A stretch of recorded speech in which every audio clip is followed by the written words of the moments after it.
Britain కు చెందిన 61 ఏళ్ల భారత సంతతి మహిళ ఇల్డా ఎస్టీవ్స్ ఆఫీసులో తనను పదే పదే ఆంటీ అని పిలిచినందుకు వేధింపుల కేసు వేసి విజయం సాధించారు.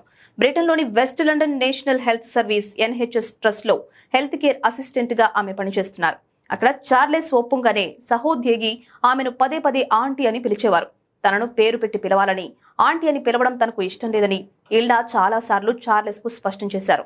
అయినా అతడు ఆ పిలుపును ఆపకుండా నువ్వింకా యంగా ఉండాలనుకుంటున్నావా అంటూ ఎగతాళిగా మాట్లాడేవారని ఆమె ఫిర్యాదు చేశారు.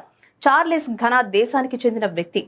తన సంస్కృతిలో పెద్దవారిని గౌరవంగా పిలవడానికి ఆంటీ అనే పదాన్ని ఉపయోగిస్తామని ఆయన కోర్టులో వాదించారు. అయితే బాధితురాలు చెప్పిన తర్వాత కూడా ఆ పదాన్ని పదే పదే ఉపయోగించడం వేధింపుల కిందకే వస్తుందని కోర్టు అభిప్రాయపడింది. ఇది వయస్సు మరియు లింగ వివక్షతో కూడిన వేధింపని పేర్కొంటూ వాట్ఫోర్డ్ ఎంప్లాయ్మెంట్ ట్రిబ్యునల్ జడ్జి జార్జ్ అలియట్ ఈ తీర్పును వెల్లడించారు. కార్యాలయంలో ఇతరుల ఇష్టాయిష్టాలను గౌరవించాల్సిన బాధ్యత అందరిపై ఉంటుందని కోర్టు స్పష్టం చేసింది. పరువు నష్టంతో పాటు మనోభావాలు దెబ్బతిన్నందుకు గాను కోర్టు 1425.15 పౌండ్లు పరిహారం చెల్లించాలని చార్లెస్ ని ఆదేశించింది.